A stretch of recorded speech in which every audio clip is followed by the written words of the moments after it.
አዳም ወዴት ነህ ያልከኝ በፍቅር ድምጽ ፈለከኝ። ያመሽ ማለት ምን ማለት ነው? አዎ ያቆን ነው። አዎ አምና በልደት ያገባው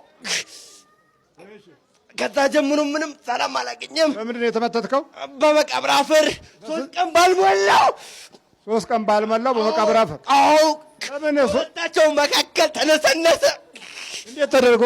እንደዚህ ከሁለታቸው ቁጭ ካሉቱ ተነሰነሰ የመቃብር አፈር። አዎ ለምን ተፈለገ ይሁን? እንዴ ልጁ ሰላም ለማንሳት በክነቱ እንዳያመሽ። ለምንድን ነው ይሁሉ? እንዴት የደፍተራ ነው የጠንቋይ ነው? የደፍተራ እንጂ። የት ሀገር ነው? ወሎ ነው። ወሎ? አዎ ከወሎ። የምን መቃብር አፈር ነው? የሴት ልጅ ነው። 3 ቀን ያልሞላት 3 ቀን ያልሞላት የሴት ልጅ 3 ቀን ያልሞላት የሴት ልጅ። አዎ ምን የሴት ልጅ የመቃብር አፈር? በዛ ነው የተደገምከው? ሰይጣን ጋር እንትን ሰይጣን። ለምንድን ነው 3 ቀን ያልሞላት የመቃብር አፈር ያስፈልገው? ሀገር ሰላም እንዲያጣ በሃይማኖቱ እንዳይቆይ በክነቱ እንዳይቆይ ለምን አባርር የእናቱ አንድ ነው። ሀገር እንዲወጣ እናቱን ዝንታለም እንድናስለቅሳት እናቱን ዝንታለም እንድናስለቅሳት ማስለቀስ። አዎ በስንት ብር ነው የተመተትከው? እኛ ኧረ ትንሽ ነው ብር 50 ብር ብቻ ነው። በ50 ብር? አዎ ሰውየው ጋር ዝምድና አለና። ስንት ዓመት ነው ከገባበት? ዓመት ነው ገና ሲያገባ። አጋንንት ነው ሰይጣን? ሰይጣን። ስንት ናችሁ? 144 ነን። 144 አይነት ነው። አብረን ተወልን ሴት ነኝ። አብሬ ተያዩዋለሁ። አንሶላ አጋፈፈዋለሁ። አብሬ አንሶላ አጋፈፈዋለሁ። ምንድነው አንሶላ መጋፈፍ? እና አይነት ጥላነኛ ማን ሌላን እንትን እንዳይልብኝ ነው። ቅዳሴ እንዲደፍንልን ነው። ቅዳሴ እንዲደፍን? አዎ። ሲቀድስ አትወጡም እንዴ? እንዴ ውጭ እንጠብቃለን። ውጭ እንጠብቃለን። ከክበብ ውጭ እንጠብቀዋለን። ከግቢው ውጭ? አዎ ከክበብ ውጭ 44 ክንድ ርቀን ነው የምንገኘው እንጂ ከዛዎቹ ድማ ልፍ አንልም። ቤተ ክርስቲያን አትገቡ? እንዴ አትገቢም አንቺ? ስንት ዓመትሽ ነው? ላው ላይ አብሬ ተወለድኩ። ሴት አጋንንት? አዎ። ትጋፈፊዋለሽ? አዎ። ለምን? እንዴ እና ሌላ እንትን እንዳይልብኝ ነበረ። አገባ አብሪ ከዛ ያገባብኝ ሰላም ነሳሁት ከሚስቱ ጋር እንዲህ። ከዛ ደግሞ ደገሙ የኔን ጓደኞች ጨመሩልን። ከዛ አብረን ሆነን ልጅቱ ጋራ አፍና አይን አደረግነው። ዝንታለም ያለቅሳል እሱ በገነቴ ግነቴን እያለ ውይ። ከሚስቱስ አጣላችሁ? ሚስቱ ጋርማ ሰላም ነጥተነው እኮ ሚስቱ ጋር ሰላም አሳጣነው። አሳጣችሁ? አዎ መተቱም አለና መተቱ ጋር በመቃብር አፈር መተቱ። አዎ ሽግደም ተብርክ ተዘጋጁልም። አንተ ምንድን ነኝ ያልከኝ? ቡዳ ሰይጣን። ቡዳ ሰይጣን። እሺ ተዘጋጅ።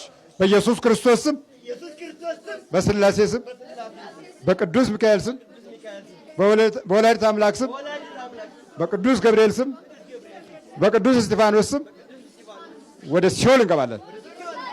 ቶሎ 7 ጩኸት ነው።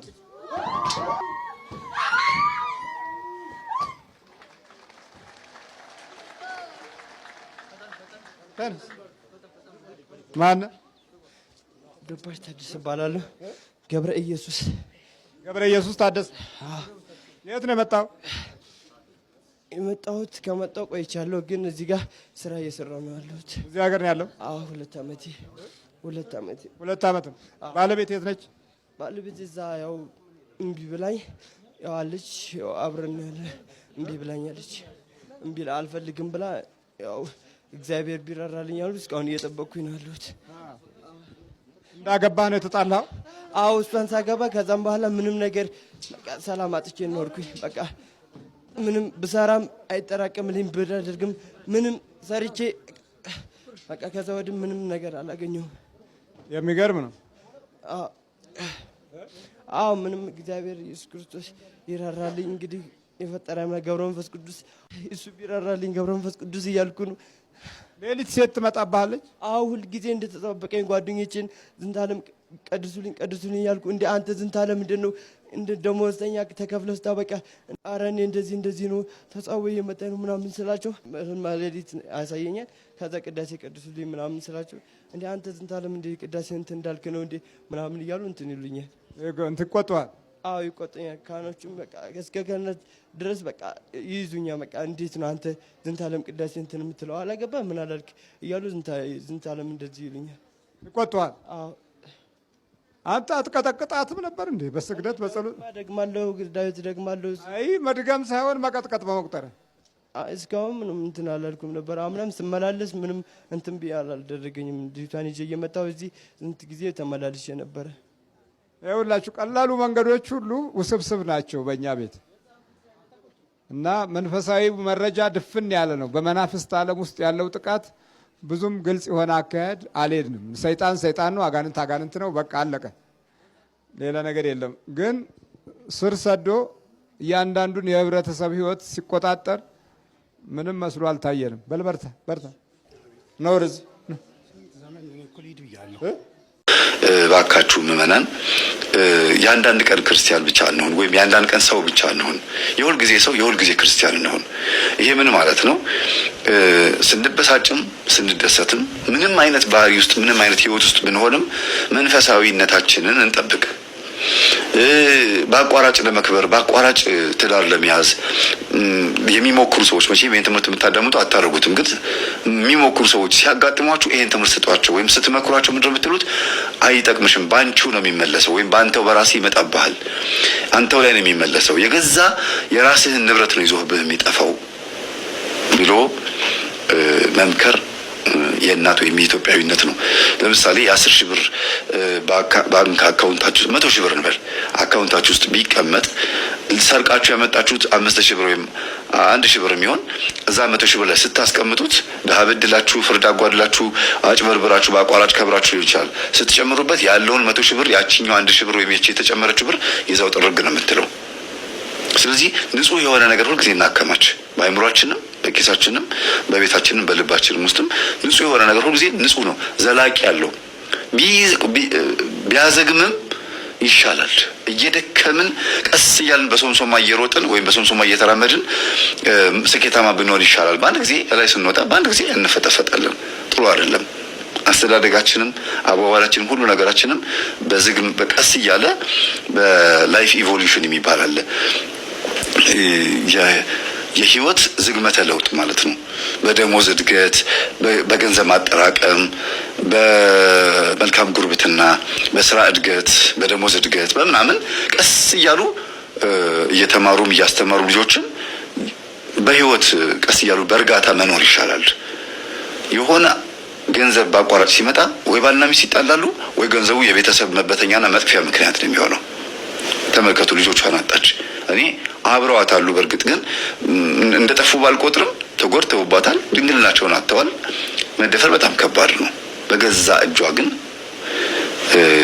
ራሷን ጎዳች ማለት ነውና እስቲ እንደው ባካችሁን ተወያዩበት። በቤታችሁ ውስጥ፣ በግቢያችሁ፣ በሰፈራችሁ እንዲያ ነገር ካለ ደግሞ ኮሜንት ላይ ጻፉ። ስለነበረ ሰዓቱ ለአምላካችን ስም የተመሰገነ ይሁን። እንጨነቃለን፣ የምንይዘውና የምንጨብጠው ይጠፋናል። ሞክረን ተስፋ አጣን። በማባከንም ሞከርን፣ በማግኘትም ሞከርን፣ በማግበስበስም ሞከርን፣ ተስፋ የለም። አይገርማችሁ?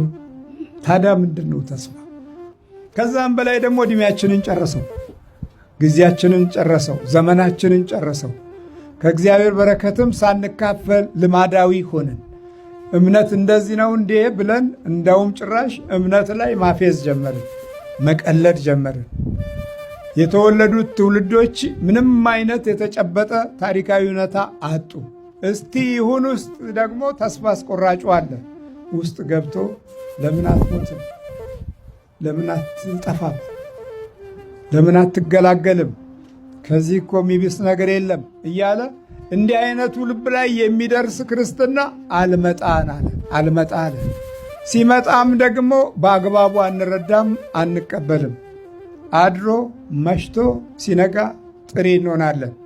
በዚህ ዓለም ላይ የተሰጠን ፀሐይና ብርሃን፣ ጨረቃና ከዋክብት ብቻ አይደለም፣ የእነዚህ ሁሉ ባለቤት የሆነው ስም ተሰጥቶናል። ስሙም ማን ነው? ኢየሱስ ክርስቶስ። በተለይም ደግሞ በክርስትና ውስጥ ካላወቅንበት ክርስትናን የተንኮል መኖሪያ ነው የምናደርገው። እግዚአብሔር ምሕረቱን ያብዛልን። ብዙዎቹ ታዲያ ክርስቲያኖች ናቸው። አሕዛብ የማይናገሩትን ይናገራሉ፣ ግፈኞች የማያወሩትን ያወራሉ። ለተቀበሉት ግን የእግዚአብሔር ልጆች የሆኑ ዘንድ ምን ሰጣቸው? ስልጣንን ሰጣቸው። በዚህ ስልጣን እኛ ስላልተጠቀምን ጎሰቆልን። በእይታም በበረከትም በተስፋም በአካልም ጎሰቆልን።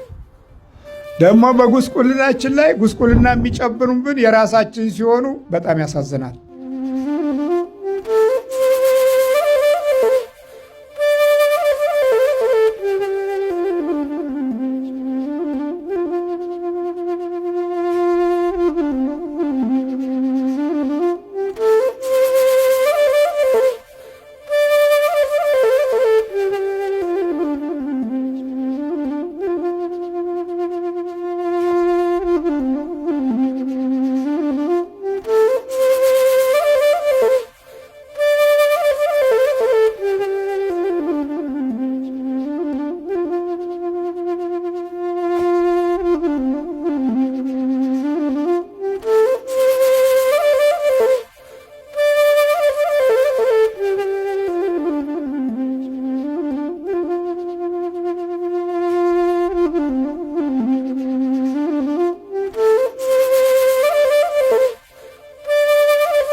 በስመ አብ ወወልድ ወመንፈስ ቅዱስ አሐዱ አምላክ አሜን።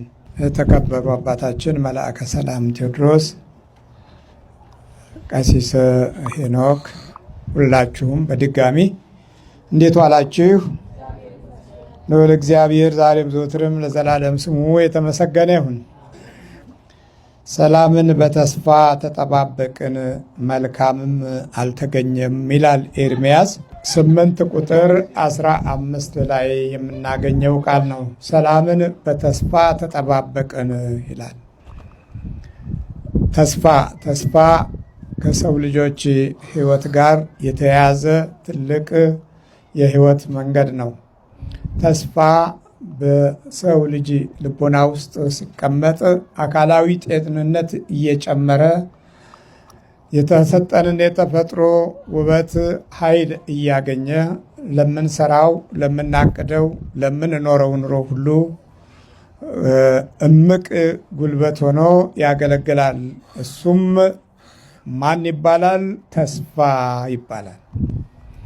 ሰዎች ተስፋን ሲይዙ በውስጣቸው ለሚኖር ኃላፊነት በቂ ዝግጅት ያደርጋሉ። ተስፋ ሲኖራቸው የዛሬውን ቀን በተስፋ ያልፉና ቀጣዩን ደግሞ በደስታ እንዲቀበሉ ያግዛቸዋል እና ተስፋ በሰው ቁመና ውስጥ ብዙ መልእክቶችን ያስተላልፋል። ተስፋ ሲኖር ጊዜን በአግባቡ እናያለን። የጊዜ ተስፋ በአግባቡ እንቀበላለን። የሰው ልጅ ትልቁ በመኖር ጽድቅ ውስጥ፣ በመኖር ኃይል ውስጥ፣ በእምነት ውስጥ ተስፋ ነው። ተስፋን የሚያስቆርጥ ነገር ግን ከመጣ ጊዜያዊ ሰዎች ነው የምንሆነው። እግዚአብሔር ምሕረቱን ያብዛልን። ጊዜያዊ ሰው መሆናለን። ተስፋው ከህይወቱ የወጣበት፣ ተስፋው ከባህሪው ከፊቱ የተለየበት። ተስፋ ብዙ ዝርዝር አለው። ከዛ ውስጥ 1-4ቱን እንመለከታለን። አንደኛው ተስፋ አካላዊ ተስፋ። አካላዊ ተስፋ ማለት የተስፋ አካል የሆነ አካላዊ ተስፋ ከቤተሰቡ ከራሱ የሚያገኘው አካላዊ የሚታይ በአካል ላይ የሚታይ ተስፋ። ብዙ ጊዜ እንዲህ አይነቱን ኃይል የሚሰጥ ሞገስ የሚለው የእግዚአብሔር ቃል ነው። ሞገስ ካለ አካላዊ ተስፋ ይታይብናል። ነገን የምናልፍ፣ ነገን የምናሳልፍ፣ ነገ ሲያልፍ ደግሞ ታሪክ ጥሎ እምነትን አጎልብቶ ፍቅርን አስቀምጦ የሚያልፍ ያ አካላዊ ተስፋ ይባላል። በአካል የሚታይ ነው። በአካል ውስጥ የሚነበብ ነው። ዛሬ አካላዊ ተስፋ የለም። ለምን የምንታየው ተስፋ በቆረጠ አካል ውስጥ ነው። መንፈስ አካላዊ ተስፋችንን ወስዶብናል። ስለዚህ የሞገስ መንገዶች ተቋርጠዋል። አካላዊ ተስፋ ከሌለን ውጫዊ ተስፋን እውነት ማድረግ አንችልም። አካላዊ ተስፋ ካለን አንደበታችን ለሌሎች ተስፋ ይሆናል። ለሌሎች ውድቀት አይሆንም። ለሌሎች እንቅፋት አይሆንም። ለሌሎች በረከት ይሆናል እንጂ ሰላም ይሆናል እንጂ ጭንቅና ችግር አይሆንም። አካላዊ ተስፋ ሲቋረጥ ለሰዎች ጠብ ይሆናል። ጠብ እንጀራ ይሆናል። ክፋት እንጀራ ይሆናል። መተትና ስማት እንጀራ ይሆናል። የግፍ ኖረው ብዙ ትውልድን አምክነው ታሪክ አበላሽተው የትም እንደ የዱር አራዊትን የሚወክል ባህሪ ይዘው የመከራ ሰዎች ሆነው የመከራ ሰዎችን ፈጥረው የሚሰናበቱ በምድራችን ላይ ብዙ ሰው አይተናል። አካላዊ ተስፋ የሌላቸው ተስፋቸው የማይታይ የሚያጨነግፍ የሌላውን ሕይወት የሚያጨነግፍ በረከትንና ኃይልን ለመስጠት ተስፋ ያስፈልጋል። ሰዎች በረከት ሰጥቷቸው ተስፋቸውን ስለማያውቁ በበረከት ውስጥ ያለውን እውነት ስለማይለዩ በረከት እያላቸው ድሆች ናቸው። አይበሉም፣ ለሌላውም አይሰጡም፣ አያካፍሉም። እውነት ከውስጣቸው የለም። ተስገብግበው ዘመናቸውን ለመቃብር ያውሉታል። ቆመውም ጊዜ ገለው ኖረውም ዘመን ገለው ቤተሰብንም ጥለው አጉል በሆነ መንገድ ማቀው ይጠፋሉ። ይሄንን እኛም አይተነዋል። አንዳንዶቻችን እንደውም በዚህ ውስጥ አለን። አካላዊ ተስፋ ዝም ብሎናል። አካላዊ ተስፋ የነገን ጊዜ ዛሬ የሚባርክ ነው። ዛሬ ከተባረከ የነገው ጊዜ የተባረከ እንዲሆን የሚያግዝ ነው። አካላዊን ተስፋን ምንድን ነው የሚያስወግድብን ስንል የጣዖት መንፈስ ፊታችንን፣ አካላችንን፣ ኑሯችንን፣ ሕይወታችንን ስለሚካፈል እንደጠበቅነው እንደፈለግነው ሳንኖር ስቃይን በጊዜ ብዛት ውስጥ ይዘነው ያንን ለትውልድ አካፍለን ሁል ጊዜ ዘመን ለሚጥለው እጅ ሰጥተን በከንቱ ወቅቶቻችን ያመልጡናል። እኛም እንደዚሁ እንደተማረርን እንደተሰቃየን በመናፍስት ግፊት ችግር ውስጥ እንደቆየን እናልፋለን። ታዲያ እዚህ ታላቁ ነቢይ ሰላምን በተስፋ ተጠባበቅን፣ መልካም አልተገኘም አለ። እግዚአብሔር ከሁላችን ጋር ይሁን። መልካም አልተገኘም። እስቲ በዕድሜ ልክ የፈለግነውን ነገር እንፈልግ። እስቲ በዕድሜ ልክ የሮጥንበትን ነገር እንፈልግ። እውነቱን ገና አላገኘ ነው። ሰላምን በተስፋ ተጠባበቅን፣ መልካም አልተገኘም። መጠገንን በተስፋ ተጠባበቅን፣ እነሆም ድንጋጤ ሆነ። የተጠባበቅነውን ምላሹ ክፉ ሆነ፣ ድንጋጤ ሆነ፣ ፍርሃት ሆነ፣ ችግር ሆነ፣ ስቃይ ሆነ እያለ ይነግረናል። አካላዊ ተስፋ በጠላት ከተያዘ ቋንቋችንም ይያዛል።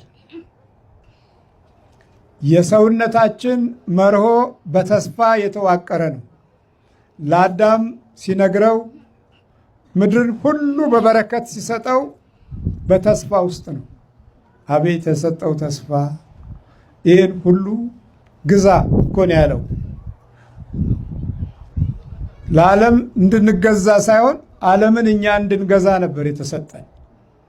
የሰማይ ብርሃናት የሕይወት ተስፋችን፣ መንፈሳዊ ኃይልና ጥበብ፣ የመሪነቱ ጸጋ የባህሪያችን ሞገስ እንዲሆን በፈቃዱ ተሰጠን።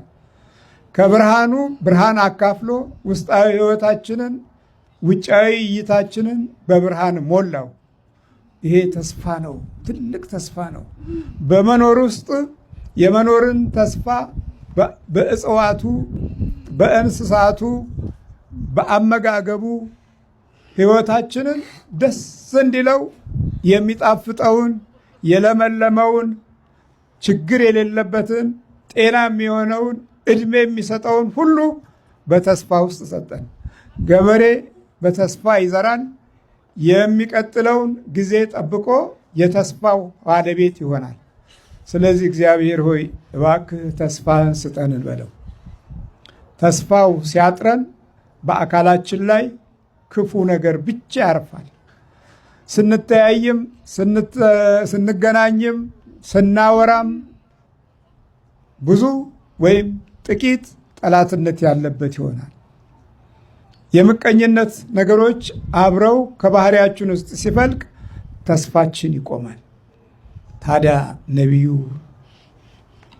በዘመኑ የነበረው ተስፋ ዝም አለው። ይሄ ነቢይ በጣዖት ዘመን የነበረ ነው። ነገስታቶች በከፉበት ወቅት የነበረ ነው። የአባቶች መንፈሳዊ በረከት የራቀበት ጊዜ ላይ የነበረ ነው። ሰዎች በመጨካከን ዕድሜያቸውንና ጊዜያቸውን ለክፉ ያዋሉበት ጊዜ ነበር። የጣዖት መንፈስ ነግሶ ከእግዚአብሔር ይልቅ ሰይጣናት የሚጠየቁበት ጊዜ ነበር። ልክ እንደኛ ዘመን ማለት ነው። ለሀብት፣ ለዕድል፣ ለስልጣን፣ ለማዕረግ ሟርተኞች ይፈለጋሉ። በቀኝም በግራም በኩል ዲያብሎስ የጥበቃውን ስፍራ እንዲወስድ ይደረግ የነበረበት ጊዜ ነው። እግዚአብሔር የዛን ዘመን ለኤርምያስ ሲናገር የሚሰማና የሚያደምጥ አልነበረም። የተስፋን ኃይልና ኪዳንን በኤርምያስ ዘመን ለኤርምያስ እግዚአብሔር እየነገረው፣ ሌሎቹ ደግሞ የእግዚአብሔርን ኃይልና ጥበብ ያቃልላሉ። በደጁ የነበሩ በቃል ኪዳን ቦታ በምኩራብ የነበሩ ሁሉ ክብሩ ርቋቸው ወደ አሕዛብ መንፈስ ተለውጠው የነበረበት ዘመን ነበር። ከዛ በኋላ ሰላምን በተስፋ ተጠባበቅን። እግዚአብሔርን መስማት በሌለ እንዴት ሰላምና ተስፋ ይመጣል? ሰላምን በተስፋ ተጠባበቅን፣ መልካም አልተገኘም። አቤት አቤት አቤት! እኛም በዕድሜ ልክ ብዙ ነገር ጠበቅን። ከመሪዎች ጠበቅን፣ ከአገልጋዮች ጠበቅን፣ የሚብሰው ነው የመጣው። ከአባቶች ጠበቅን፣ የሚብሰው ነው የሆነው። ከኑሯችን ጠበቅን፣ ከእውቀታችን ጠበቅን፣ እውቀታችንም አልሰራ አለ። ከቤታችን ጠበቅን፣ ቤታችን ጠብና ነገር በዝቶበታል። አልፎ አልፎም በረከት አጥተን እንጨነቃለን።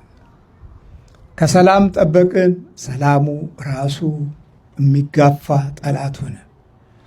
ውስጣችንን ሰው ለማድረግ ሞከርን፣ ተስፋ ስለሌለ፣ ተስፋ ስላልተቀመጠ፣ ተስፋ በባህሪያችን ውስጥ ስላላደረ እንጨነቃለን። የምንይዘውና የምንጨብጠው ይጠፋናል።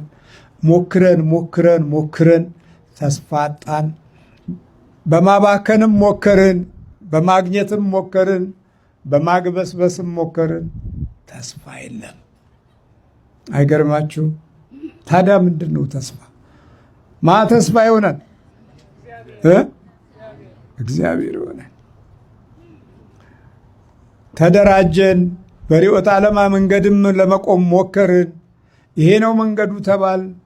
መንገዱ አልመጣም፣ አልተስተካከለም፣ ወደ እውነት መንገድ አልወሰደንም። ከዛም በላይ ደግሞ ዕድሜያችንን ጨረሰው፣ ጊዜያችንን ጨረሰው፣ ዘመናችንን ጨረሰው። ከእግዚአብሔር በረከትም ሳንካፈል ልማዳዊ ሆንን። እምነት እንደዚህ ነው እንዴ ብለን እንዳውም ጭራሽ እምነት ላይ ማፌዝ ጀመርን፣ መቀለድ ጀመርን። የተወለዱት ትውልዶች ምንም አይነት የተጨበጠ ታሪካዊ እውነታ አጡ። ከሁሉ ዓለም ተለዩ። የራሳቸው የሌላቸው የሌላውም ያልሆናቸው ሆኑና ግማሾቹ ፈዘዙ፣ ግማሾቹ ደነዘዙ፣ ግማሾቹም ደግሞ ለሆድ ብቻ የሚኖሩ የዕለት ነዋሪዎች ሆኑ። የነገው ነገር አይታየኝም፣ ለዛሬው እስቲ ይሁን ብለው የሚኖሩ ነው ይበዙት። እስቲ ይሁን እስቲ የሚሉ ናቸው። እስቲ ይሁን ውስጥ ደግሞ ተስፋ አስቆራጩ አለ። ውስጥ ገብቶ ለምን አትሞትም? ለምን አትጠፋም? ለምን አትገላገልም? ከዚህ እኮ የሚብስ ነገር የለም እያለ በውስጥ በኩል ጠላት ይመክራል። እንዲህ አይነቱ ልብ ላይ የሚደርስ ክርስትና አልመጣ አለ። ሲመጣም ደግሞ በአግባቡ አንረዳም፣ አንቀበልም። አድሮ መሽቶ ሲነጋ ጥሬ እንሆናለን። ለጸሎት ጊዜ ለመስጠት በተስፋ ውስጥ የቆምን ስላልሆነ ይሸለቸናል።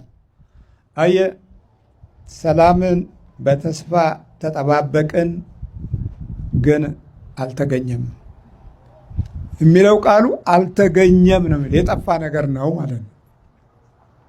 አልተገኘም ማለት መጥፋት አይደለም፣ ያለ መኖር ነው።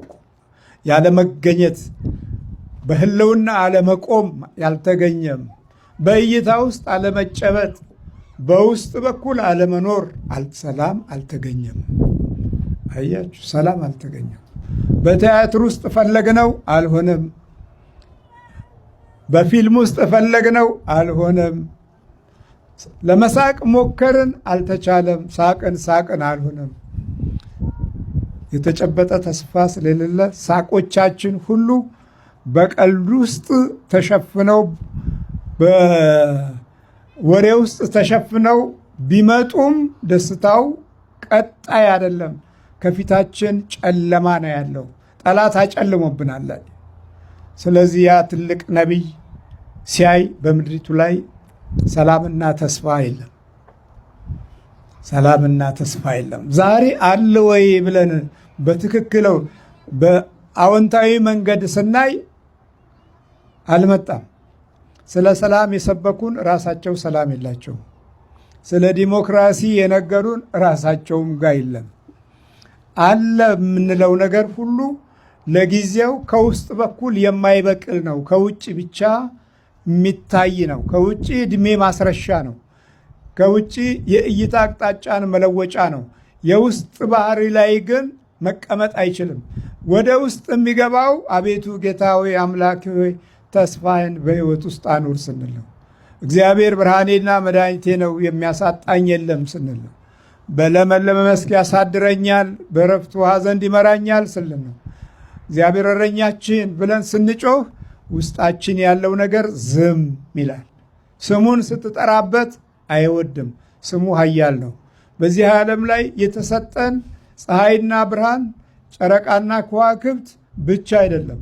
የእነዚህ ሁሉ ባለቤት የሆነው ስም ተሰጥቶናል። ስሙም ማን ነው? ኢየሱስ ክርስቶስ የድንግል ማርያም ልጅ። ይህን ስም ሰጥቶን በዚህ ስም ማለፍ የምንችልበትን አቅማተን ደከምን። ስለዚህ ጋሸብን። የሰው መጋሸብ ታውቃላችሁ። የእህል መጋሸብ የሚስማማው ለምንድን ነው? ለእህል ነው። የሰው መጋሸብ ደግሞ የሚስማማው ለክፋት ነው። ለክፋት ነው። ሰው ሲጋሽብ፣ ሰው ሲበዛ ክፋት ነው የሚበዛው። በተለይም ደግሞ በክርስትና ውስጥ ካላወቅንበት ክርስትናን የተንኮል መኖሪያ ነው የምናደርገው። አዳም ወዴት ነህ ያልከኝ፣ በፍቅር ድምፅ ፈለከኝ። አልብሰኛል ነጩን ልብስ፣ እወድሃለው ኢየሱስ፣ አከብረሃለው ክርስቶስ።